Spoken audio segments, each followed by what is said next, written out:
wasiirka wasaaradda arrimaha dibadda iyo iskaashiga caalamiga ee Soomaaliland waraysi gaar ah telefishinka qaranka Soomaaliland ayaa si kooban u faahfaahiyay hanaanka loo maray dhinaca heshiiska shirkadda DP World iyo Somaliland iyo saamiga laga siiyay dawladda Itoobiya iyo qodobada sharaxaya in la iibin karo saami. horta heshiiskii aynu la galay markii hore DP World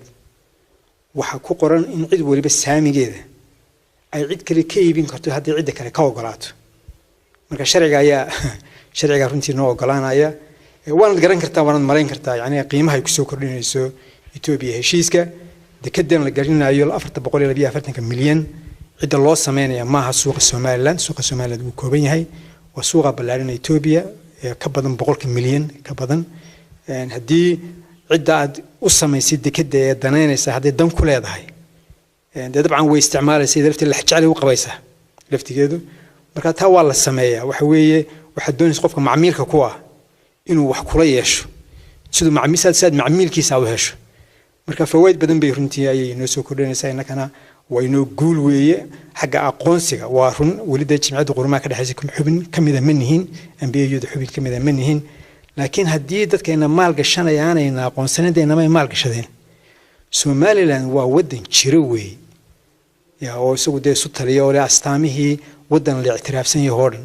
wad ka waraysa deegaanka constitution baan leenahay baarlamaan baan leenahay dawlad baan leenahay madaxweyne u dooranay dhawaan maalintii dhawaatay 6 doorashaynu soo galay waxa laali wixii astaani laga rabay wadan madax bannaan oo dhan weyn wada leenahay. sidoo kale wasiirka wasaaradda arrimaha dibadda Dr. Saad Al-Shiri wuxuu ka hadlay dib u habeynta ku wadaan safaaradaha Somaliland iyo qaar kamid oo ayana ballaarin lagu sameeyay. runtii waxaan sameynay qiimeyn baan sameynay wali qiimeyntaas way socotaa dabcan marka qiimeyn la sameeyo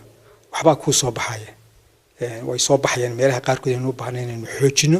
waxa soo baxay meelaha qaar kood inuu baahnaa si wadeen inuu deeno waxa soo baxay meelaha qaar kood runtii wax ka bedelo ayaa soo baxaya waana bilownay waana insha Allah